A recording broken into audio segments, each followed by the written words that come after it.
¿Cómo estás? ¿Preparado? Vamos a hacer un tutorial. Hoy vas a aprender esto que viene ahora.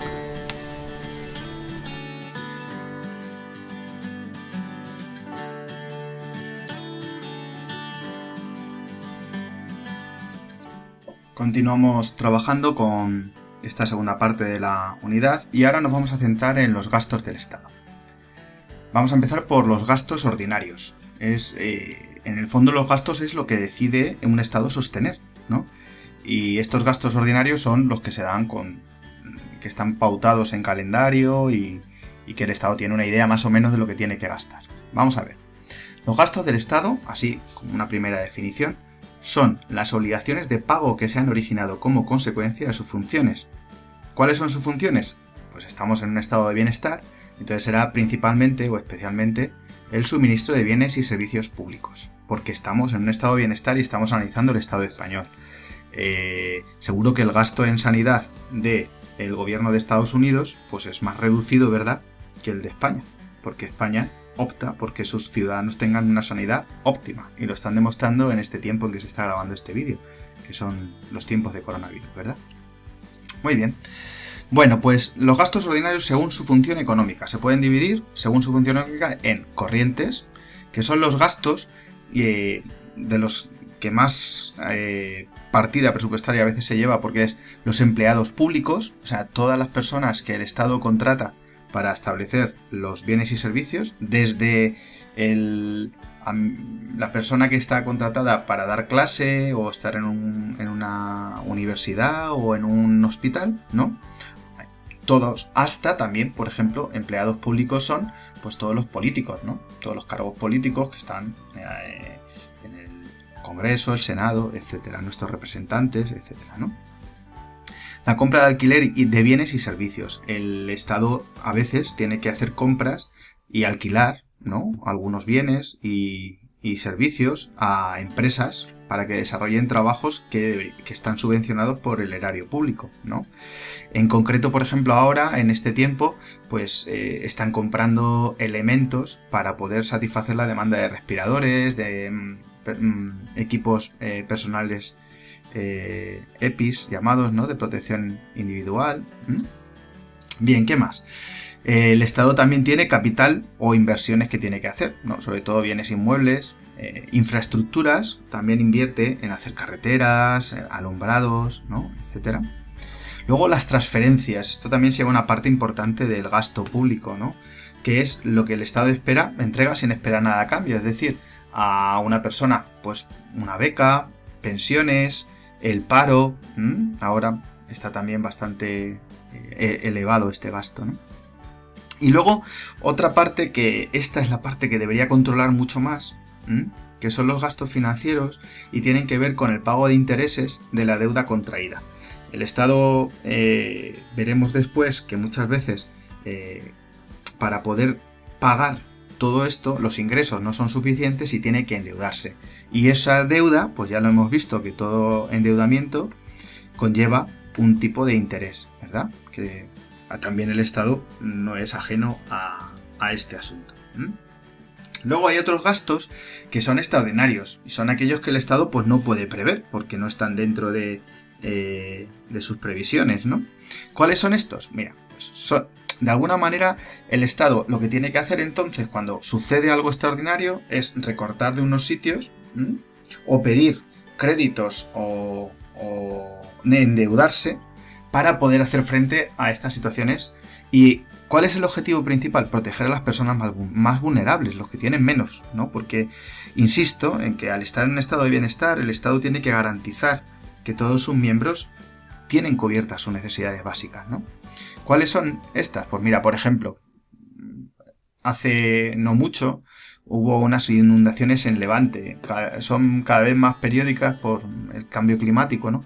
Y un montón de gente perdió su vivienda, su medio de trabajo, sus posesiones.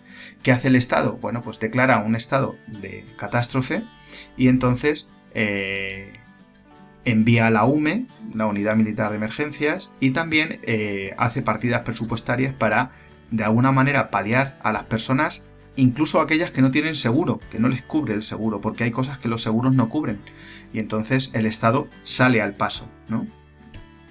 Y luego, pues no podemos mirar a otro lado. Ahora mismo estar confinados en casa nos hace pensar también qué va a pasar con esta pandemia del COVID-19. El Estado aumenta el gasto en sanidad. Evidentemente, pues habrá aumentado en un porcentaje elevadísimo, ¿no? Más allá del 100% seguro. Y también necesitan ayudas económicas, porque hay un montón de personas de las que se está haciendo cargo o se va a hacer cargo el Estado, bajando impuestos o intentando aplazar los pagos. Y todo esto, claro, son gastos extraordinarios que el Estado tiene que salir al paso. Bueno, para que te hagas una idea, los datos de 2018, veremos, esta gráfica cambiará sustancialmente, lo más seguro.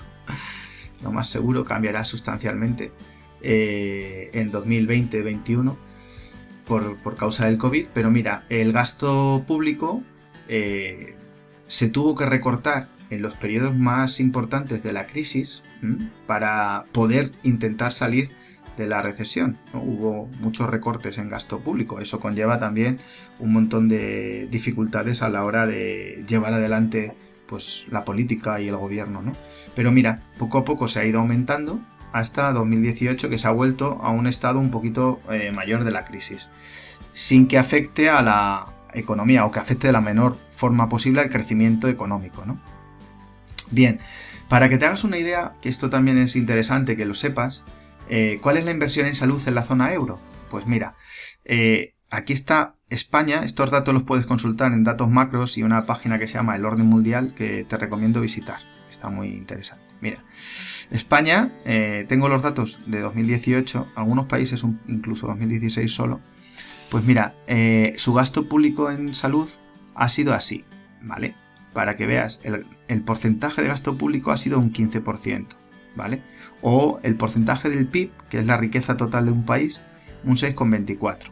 Pero es muy interesante porque, claro, uno puede decir, bueno, ese porcentaje comparado con otros países es más difícil de comparar.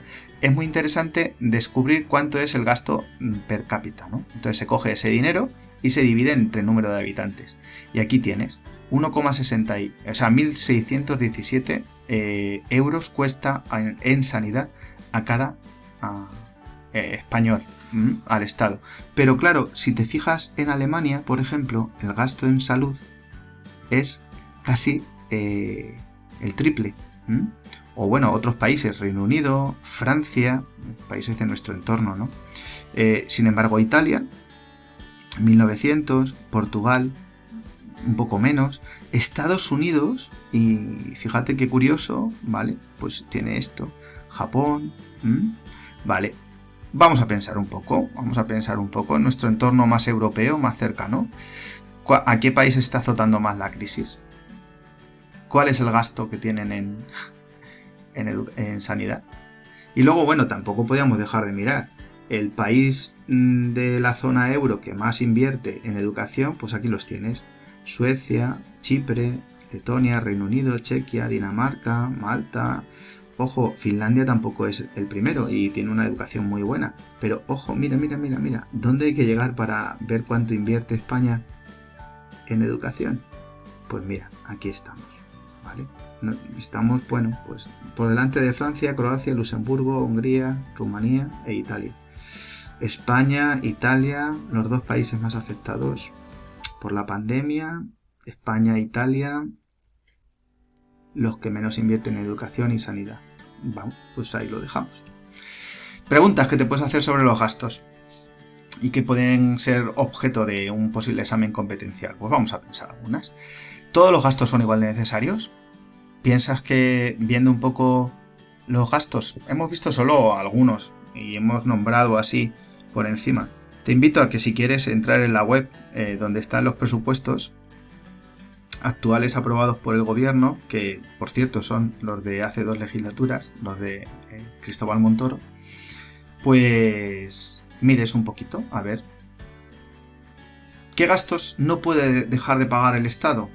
Te voy a dar una pista. Se parecen mucho a los fijos obligatorios de las familias. Y ahí lo dejo porque no te voy a dar más pistas por si esta es una pregunta de examen. ¿Te parece suficiente lo que se invierte en educación y sanidad? Sí, ¿no? ¿Por qué? ¿Qué gastos recortarías para que los ingresos fueran más efectivos? ¿Tú quitarías algo? ¿Hay algo que piensas que está sobrevalorado o que se invierte demasiado en ello? En tiempos de pandemia, ¿crees que hay que recortar unos gastos para favorecer otros? Yo creo que sí, ¿no? Alguien te lo he dejado ver, pero ¿cuáles harías tú? ¿Qué recortarías? ¿Y qué potenciarías?